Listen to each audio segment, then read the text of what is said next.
Good evening student. आज मैं आप लोगों का बहुत दिनों के बाद क्लास ले पा रही हूँ। थोड़ी मेरी व्यस्तता दिनचर्या में बहुत व्यस्तता होने के कारण मैं आप लोगों के बहुत दिन के बाद आप लोगों के समक्ष उपस्थित हो पाई हूँ। इसके लिए तहे दिल से माफी चाहती हूँ आप लोगों की। तो आज मैं आप लोगों को बौद्ध दर्शन पढ़ाऊंगी। भारतीय दर्शन में बौद्ध दर्शन जो 12वीं क्लास के स्टूडेंट लोग आप लोगों के लिए ये बहुत ही इम्पोर्टेंट दर्शन है। ये चीज जरूर पढ़िए। इससे बहुत सारे क्वेश्चन आते हैं। इससे 3-4 क्वेश्चन मेरे को लगता है वैसे भी आते हैं। बौद्ध दर्शन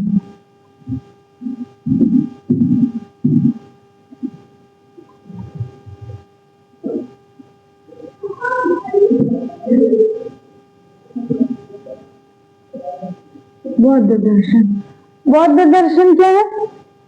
चलिए बौद्ध दर्शन के बारे में पहले हम ये जान लेते हैं बौद्ध दर्शन है क्या। बौद्ध दर्शन आप उनको जैसे पता होगा, यहाँ तो बौद्ध लिखा हुआ है। ये महात्मा बुद्ध ने इस दर्शन की स्थापना की थी। इस दर्शन की स्थापना के पीछे एक कहानी है कि गौतम बुद्ध तो बहुत ही राजसी ठाट बाट में रहते थे, बहुत ही अपने ऐसे आराम की जिंदगी जीते थे। एक दिन अचानक वो अपने मतलब मंत्री के साथ, वो तो राजकुमार थे, तो मंत्री के साथ वो घूमने निकले। मंत्री के साथ जब घूमने बाहर निकले तो उन्होंने एक रोगी को देखा, एक बूढ़े व्यक्ति को देखा और एक बीमार व्यक्ति को देखा और लास्ट में एक मृत व्यक्ति को भी देखा। तो वो सब देखने के बाद उन्हें यह लगा कि क्या संसार में सब ऐसे ही होते हैं, सब किसी न किसी दुख से, किसी न किसी रोग से पीड़ित हैं और बाद में हमें ये संसार छोड़कर जाना ही है।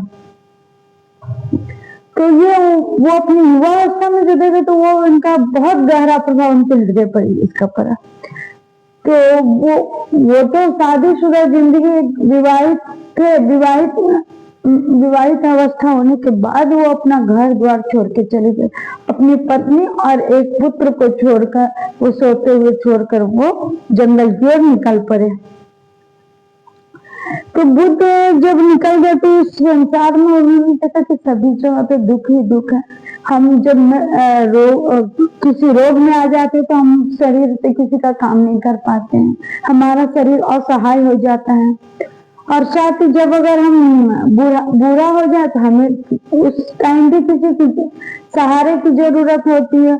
और मृत्यु तो एक दिन होना है, तो मृत्यु में तो हम लोग चले जाते हैं संसार छोड़ के। तो उन्होंने यह निष्कर्ष निकाला कि संसार में सभी व्यक्ति दुख ही दुख है, अतः इस दुख से हम कैसे छुटकारा पा सकें।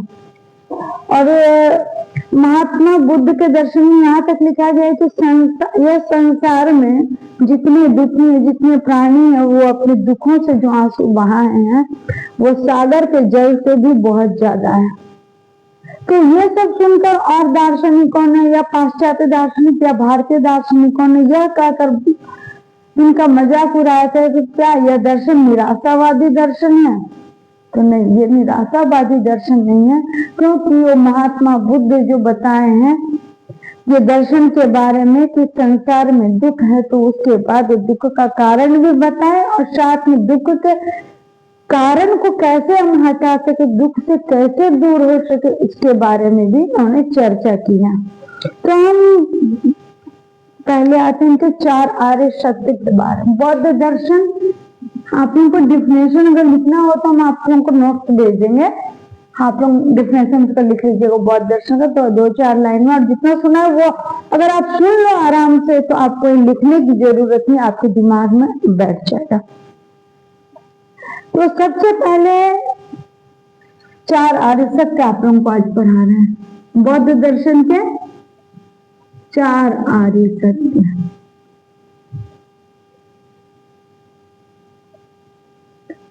जिसको इंग्लिश में बोलते हैं 4 नोबल ट्रूथ।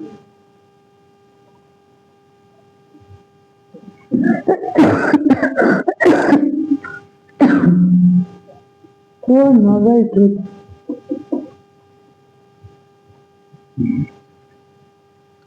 ये चार आर्य सत्य गौतम बुद्ध ने इसलिए बताया कि इस चार आर्य सत्य से हम संसार के दुखों से छूट कर निर्वाण प्राप्ति की ओर बढ़ सकते हैं। तो इनका सबसे पहला चार आर्य सत्य में सबसे पहला है दुख है। दुख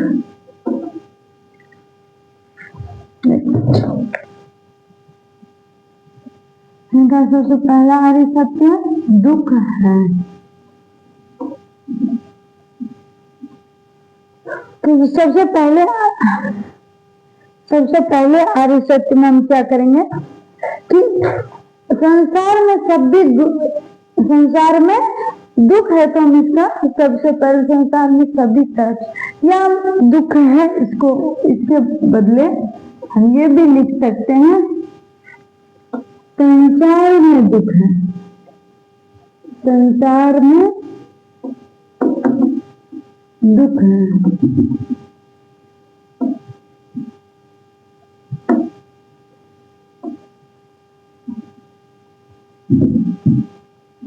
संसार में दुख है, इसको एक तरह से ये भी बोल सकते हैं सर्वम दुखम। सर्वम दुखम मतलब संसार में सब जगह दुख है। यह गौतम बुद्ध के प्रथम आर्य सत्य में आता है।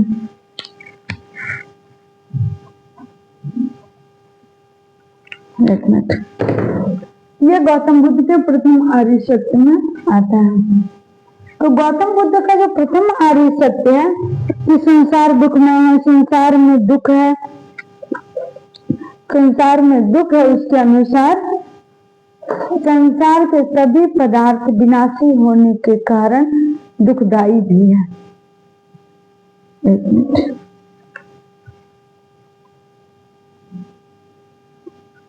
देखिए आप लोगों को ये हम शॉर्ट में परिभाषा इसका लिखवा दे रहे। प्रथम आर्य सत्य में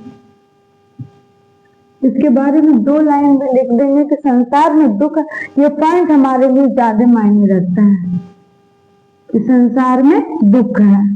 तो इसमें हम लिखेंगे प्रथम आर्य सत्य के अनुसार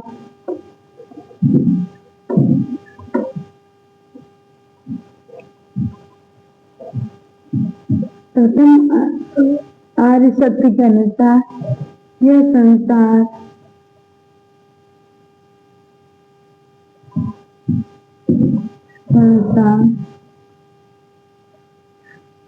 दुखपूर्ण है। संसार दुखपूर्ण है।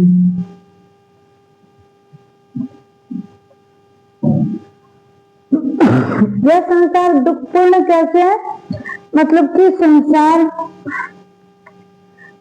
में दुख ही दुख व्याप्त है। उनके अनुसार प्रिय से वियोग, अप्रिय से संयोग, और ये जन्म भी एक दुखपूर्ण है और मरण भी दुखपूर्ण है, बुढ़ापा भी हमारा दुखपूर्ण है। ये सभी हमारा संसार में दुख ही दुख है। हमारी इच्छित वस्तुओं का प्राप्त न होना, मृत्यु, शोक इत्यादि, किसी से राग द्वेष, ये सभी क्या आते हैं? दुख ही दुख है। ये सभी में दुख है। अतः वो संसार को क्या बोलते हैं? संसार पूर्ण दुखमय है। संसार पूर्ण दुख। एक मिनट, उनके अनुसार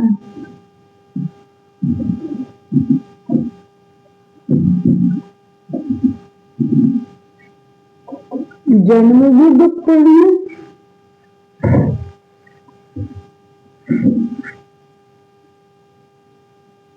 जन्म भी दुखपूर्ण है,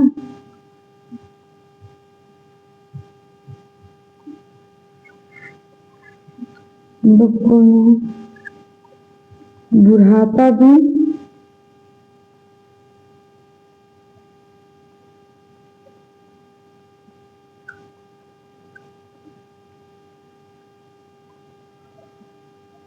बुढ़ापा भी कष्टमय है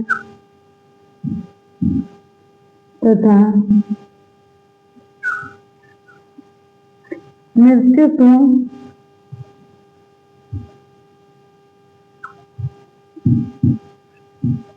मृत्यु तो क्या दुखपूर्ण है ही, मृत्यु तो दुखपूर्ण है ही।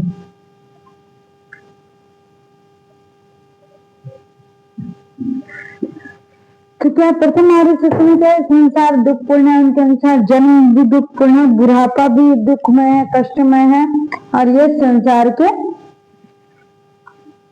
मृत्यु भी दुखपूर्ण है। तो इस संसार के जो सभी पदार्थ हैं ये सभी कष्टकारी, हमें दुख देने वाले, और क्या मृत्यु, शोक, रुदन, अपनी इच्छा की प्राप्ति का ना होना, ये सभी दुखपूर्ण है। इतना तो भी नहीं मिल सकते, इतना आप लोग सुनिए। तो ये सभी दुखपूर्ण है, ये प्रथम आर्य सत्य में बोले हैं। तो द्वितीय आर्य सत्य में इनका देखिए, द्वितीय आर्य सत्य में बोलते संसार में दुख है, यहाँ प्रथम आर्य सत्य में, और द्वितीय आर्य सत्य में लिखते हैं दुख का कारण है, दुख का कारण है।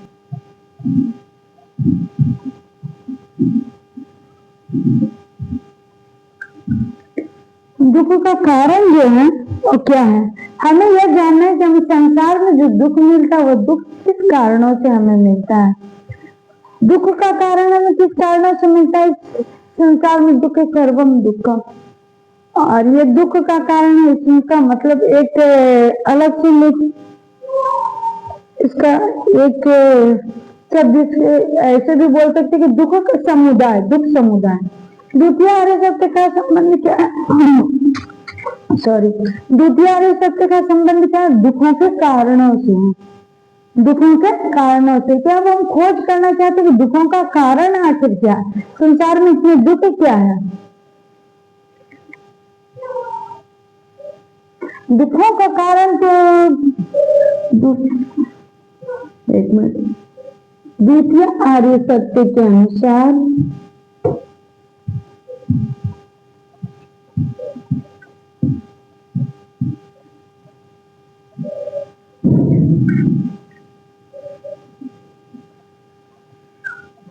द्वितीय आर्य सत्य के अनुसार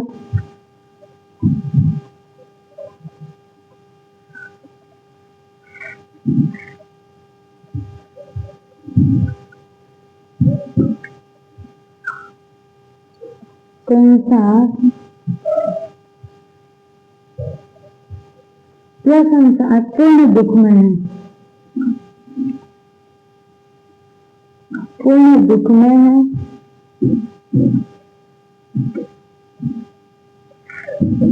पूर्ण दुखमय है। दुख होने के कारण भी है।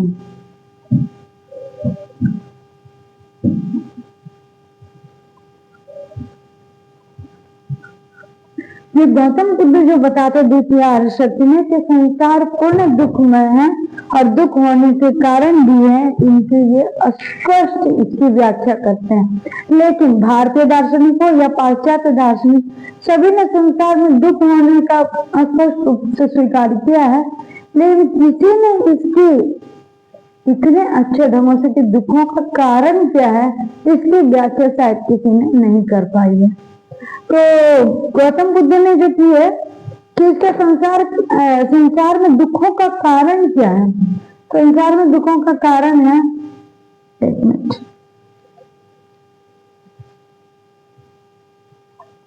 गौतम बुद्ध यहाँ बोलते हैं। तो गौतम बुद्ध यहाँ कारणता के सिद्धांत को लेते हैं। कारणता का सिद्धांत मतलब जैसे हम लोग 11 में पढ़ चुके हैं कि दूध से जो दही बनती है तो दही का कारणता सिद्धांत क्या है? दूध है। और उसी तरह जैसे हम सरसों से तेल निकाल सकते हैं, ना कि हम बालू से तेल निकाल सकते हैं। बालू से तेल निकालना मतलब वो बालू कारण ही नहीं है तेल का, जिससे कि हम तेल निकाल सकें। हम एक सरसों या कुछ और जिससे तेल निकालता हम उस पदार्थ को ले सकते हैं, हम कोई और चीज को नहीं ले सकते। मतलब जो कारण है दही का कारण दूध है, और आप लोगों की पढ़ाई का कारण आपका बुक है, आपको कुछ और लक्ष्य है। तो ये कारण का सिद्धांत, संसार में कोई भी चीज कोई भी कार्य होती है तो उसके पीछे कोई ना कोई कारण सिद्धांत होता है। तो यहाँ पे गौतम बुद्ध भी यही बोलते हैं कि संसार में जो दुख है उस दुख के पीछे कोई ना कोई कारण है। तो यहाँ पर वो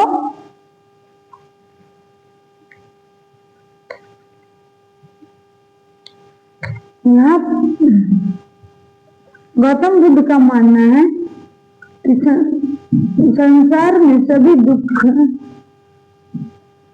संसार में सभी दुख के पीछे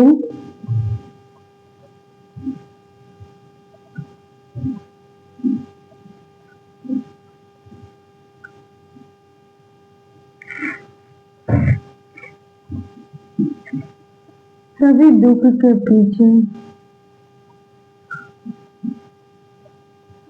कोई न कोई कारण है,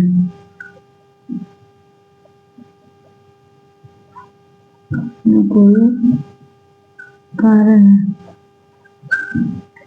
यह कारण का सिद्धांत को एक और नाम दिया गया जिसे कहते हैं प्रतीत्व समुत्पाद का नियम। इसे ही कहते हैं प्रतीत्व समुत्पाद का नियम।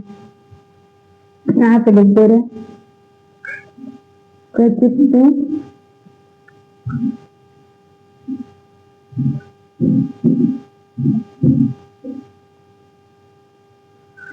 प्रतीत्व समुत्पाद का नियम।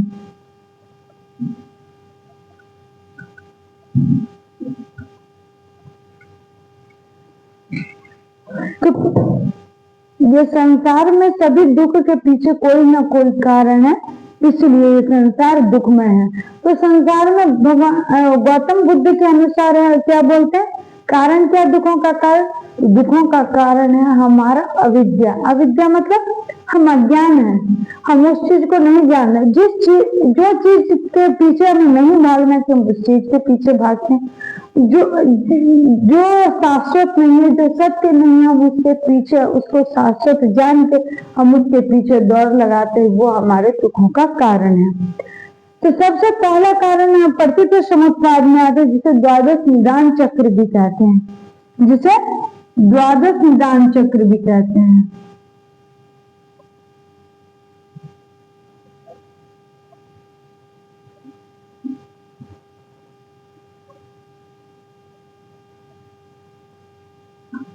इसे द्वादश निदान चक्र भी कहते हैं।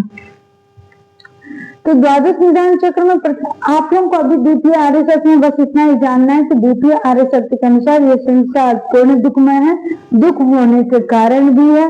संसार में सभी दुख के पीछे कोई न कोई कारण अवश्य है, और इसे प्रतीत्व समुत्पाद का नियम या द्वादश निदान चक्र भी कहा जाता है।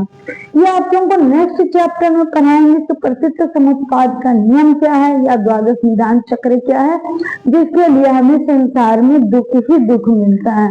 तो वो आप लोगों को नेक्स्ट चैप्टर में। अभी हम ये 4 आर्य सत्य बताएं, तो इसे ज्यादा लंबा ना करके इसे थोड़े थोड़े में खत्म करना चाहेंगे हम।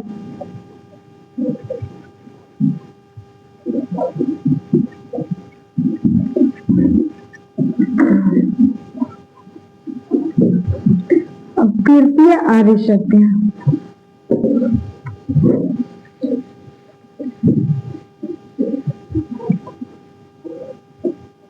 तृतीय आर्य सत्य में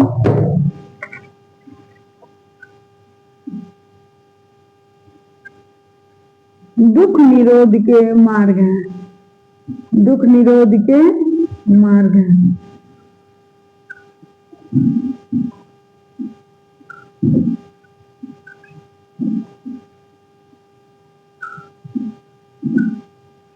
दुख निरोध के मार्ग हैं। एक मिनट, ये तो चतुर्थ दुख निरोध संभव है।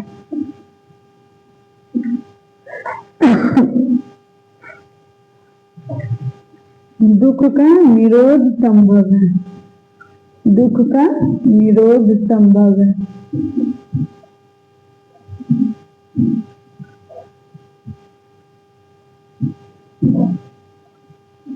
संभव है अर्थात यहाँ हम यह बता रहे हैं कि दुख निरोध मतलब दुख से हम कैसे छुटकारा पा सकते हैं, यहाँ यह है। गौतम बुद्ध का ये तृतीय आर्य सत्य जो इन्हें निराशावादी होने से बचाता है, निराशावादी होने से बचाता है अर्थात जैसे कि गौतम बुद्ध कहते कि संसार दुखमय है, दुखपूर्ण है, यह संसार में जितने प्राणी है जो दुखों से अपने दुखों से आंसू बहाए, संसार के सागर के जल, सागर में जितना जल है उस जल से भी इनका आंसू ज्यादा है। तो यहाँ पे ये दुख का निरोध संभव यहाँ पे ये बताते हैं कि संसार में जो भी दुख है उस दुखों से हम पार पा सकते हैं, उस दुखों से दुखों का अंत हो सकता है। यहाँ पे दुख का निरोध संभव है। यहाँ पर हम मतलब दुख का निरोध संभव करने के लिए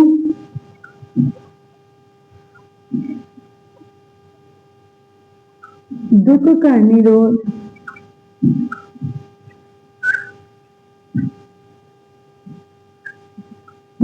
करने के लिए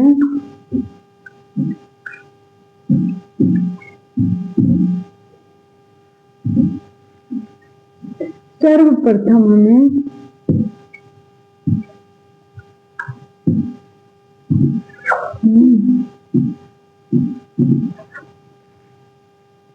अपने अंदर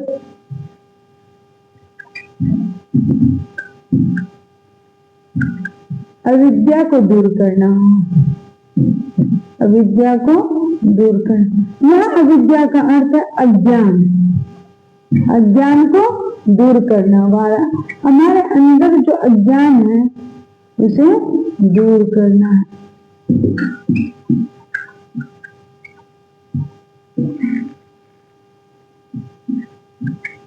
दूर करना होगा, ये तृतीय आर्य सत्य है। इसे लिख लीजिए आप लोग, तृतीय आर्य सत्य। यहाँ पे भी आप लिख सकते तृतीय आर्य सत्य, तृतीय आर्य सत्य में, तृतीय आर्य सत्य में दुख का निरोध करने के लिए सर्वप्रथम हमें अपने अंदर से अविद्या को दूर करना। वैसे शॉर्ट में ही लिखिएगा, ज्यादा लंबा नहीं कीजिएगा। आप लोगों को समझाने के लिए वो लंबा ज्यादा किए, मतलब समझा पाए, आप लोग समझ जाए। और ऐसे लिखने के लिए आप लोग जितने कम शब्दों में लिखें, लेकिन और टू द पॉइंट लिखें। क्योंकि एग्जाम में लिखना है पूरा, सब कुछ नहीं होता कि पेज पूरा भर जाए तो हाँ मैं मार्क्स अच्छा आ जाए। टू द पॉइंट लिखेंगे और वो बात जो पूछा गया, जो प्रश्न पूछा गया, अगर वो आप बात को भली भांति समझा पाए तो ये बहुत अच्छा होगा। है ना, दुख निरोध का मार्ग आप ये बता सकते हैं। यहाँ पे तृतीय आर्य सत्य ही गौतम बुद्ध के दर्शन को निराशावादी, दुखवादी दर्शन होने से बचाता है। चौथा में दुख निरोध का मार्ग, दुख निरोध का मार्ग।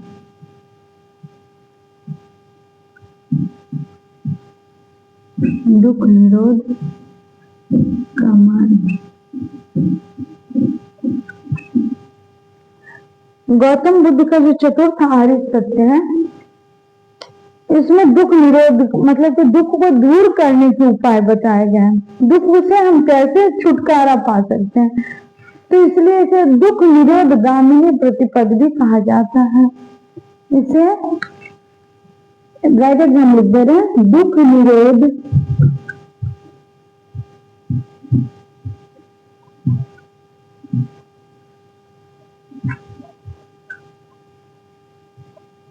दुख निरोध गामिनी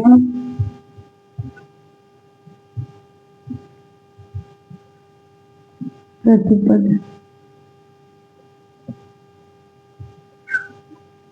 दुख निरोध गामिनी प्रतिपद भी कहा जाता है। तो दुख निरोध गामिनी प्रतिपद में क्या है कि यह नैतिक एवं आध्यात्मिक, अगर इस अर्थ में बोले कि नैतिक एवं आध्यात्मिक मूल्यों को जोड़ते हुए एक साधना का मार्ग है। मतलब नैतिक, आध्यात्मिक ये सब मूल्यों को अपनाते हुए एक साधना के मार्ग पर चले, जिससे हमारे दुखों का अंत हो सकता है। तो ये हमारे साधना के मार्ग क्या है? अच्छा, इसे इस तरह लिख दे रहे हैं, या नैतिक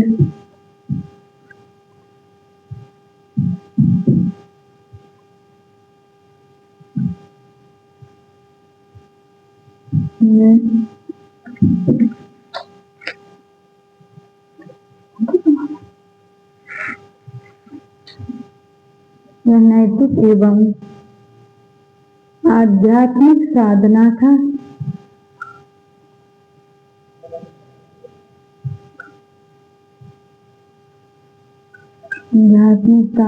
मार्ग, आध्यात्मिक साधना का मार्ग है। इस मार्ग में 8 तरह के साधना के मार्ग को बताया गया, जिसे अष्टांगिक मार्ग भी कहते हैं। इस मार्ग को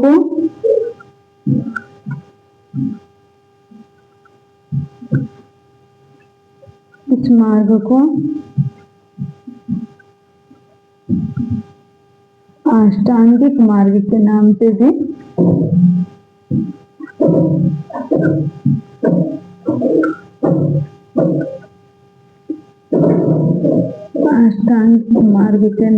भी जानते हैं।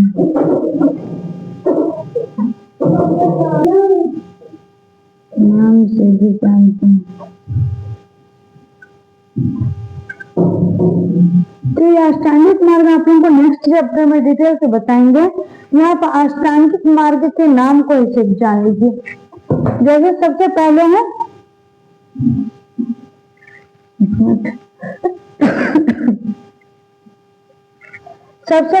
सम्यक दृष्टि। एक मिनट, ये सबको मिटा दें।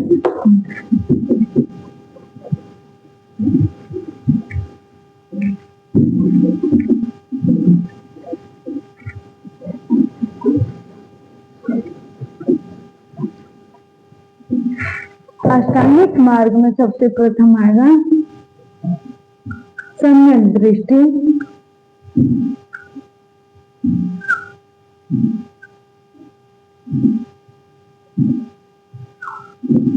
नंबर 2 में है सम्यक संकल्प।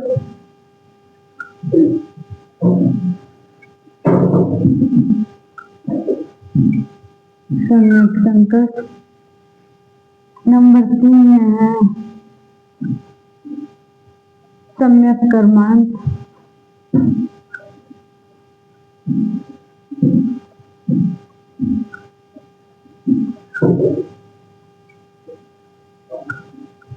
नंबर 4 में है सम्यक आजीव। नंबर 5 में है सम्यक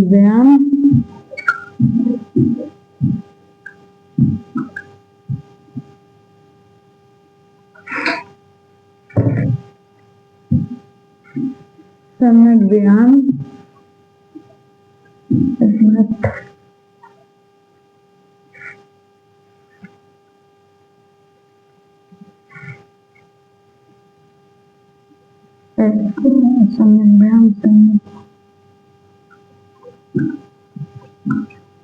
सम्यक आजीव।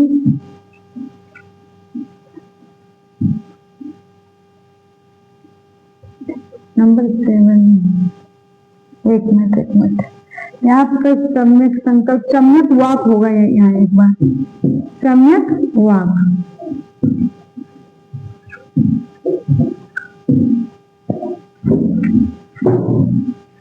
यहाँ पर 3, 4, 5, 6, और ये है लास्ट में सम्यक समाधि। बस आप लोगों को चतुर्कार्य सत्य बस इतना नाम नहीं लिखना है, इसका ज्यादा डिटेल नहीं जाना है। जब आप लोगों से अष्टांगिक मार्ग पूछा जाएगा तभी आप लोग अष्टांगिक मार्ग का डिटेल देंगे। ऐसे आप लोगों को ये शॉर्ट में समझा दे रहे। सम्यक दृष्टि अर्थात हमारी दृष्टि सही होनी चाहिए। हमें सभी में समदर्शी भाव, हमें सभी को अपना से राग द्वेष से हट के देखना चाहिए। किसी का क्या सहायता करना चाहिए, किसी से क्या करना चाहिए, किसी की मदद करनी चाहिए। दूसरे में है सम्यक संकल्प। सम्यक संकल्प में हमारा संकल्प ऐसा हो कि हम सही रास्ते पर चले, हम हमेशा सत्य बोले, हम हमेशा नशा चोरी हिंसा से दूर रहें। सम्यक वाक, सम्यक वाक में हमारा वचन, हमारा वाक्य सब सही होना चाहिए। वो हम दूसरों से किसी कैसे बात कर रहे, किसी दूसरों को हिंसा नहीं अपनी वाणी के द्वारा पहुंचा रहे हैं, वो सम्यक वाक है। फिर है सम्यक कर्मांश। सम्यक कर्मांश में हमारा कर्म भी सम्यक होना चाहिए। कर्म भी सम्यक मतलब हम किसी का चोरी नहीं करें, किसी से कुछ ऐसा उल्टा कर्म नहीं करें कि जिसका दुख हमें भुगतना पड़े। फिर है सम्यक आजीव। हमारी आजीविका कैसी है उस पर भी ध्यान देना चाहिए। ये भगवान बुद्ध के अनुसार, महात्मा बुद्ध के अनुसार ये बोलते हैं कि हमारा आजीविका जो है वो आजीविका करने में ना हम किसी को हिंसा पहुंचा रहे, ना किसी को कष्ट पहुंचा, हमारी आजीविका इतनी सम्यक होनी चाहिए। फिर है सम्यक व्यायाम। हम अपने मन, इंद्रिय, शरीर को कैसे कंट्रोल में कर सकें, हमारे बुद्धि कैसे नियंत्रण में रहे, तो हम इसके लिए सम्यक व्यायाम करते हैं। हमारा मतलब हमारा सब कुछ नियंत्रण में, हमारे नियंत्रण में हो। एक मिनट, सम्यक आजीव दो बार हो गया है। सम्यक दृष्टि, सम्यक संकल्प, सम्यक वाक, सम्यक कर्मा। अच्छा, यहाँ पे आएगा सम्यक स्मृति। स्मृति, सम्यक स्मृति में कि हमारी स्मृति भी सम्यक होनी चाहिए। हम कहाँ क्या किए हैं, कौन अच्छा सा कर्म किए हैं कि वो हमारी स्मृति में होनी चाहिए। तो हमारी स्मृति में जब वो रहेगी कि हाँ इसका कर्म हमें अच्छा और इसका अच्छा परिणाम मिलता है, तो हम हमेशा ही अच्छे कर्म करेंगे। अगर बुरे कर्मों का परिणाम हमारी स्मृति में रहता है कि बुरा होता है, तो उसका भी परिणाम बुरा होता है। तो ये हमारी स्मृति को सम्यक बनाएगी। फिर लास्ट में सम्यक समाधि। सम्यक समाधि में जब हम ये चारों श्रेणियों से होते हुए जब आते, तब हमारी समाधि आती है, जहाँ पे हमारा जो चित्त है, हमारा जो मन बुद्धि जो है, वो एक साथ स्थिर होकर हम समाधि में बैठ सकते हैं। अगर ये सब हमारा सही नहीं हुआ, ये सब सम्यक नहीं हुआ, तो हम समाधि में भी शांत चित्त होकर नहीं बैठ सकते। तो ठीक है, धन्यवाद स्टूडेंट। हम फिर से दूसरा चैप्टर आप लोगों का लाएंगे। अगर इसमें आप लोगों को कोई कंफ्यूजन हो, कुछ आप लोगों को पूछना हो, तो प्लीज आप लोग कमेंट कर सकते हैं। और इसे प्लीज लाइक, सब्सक्राइब और शेयर जरूर कीजिए अपने सभी दोस्तों के साथ। धन्यवाद।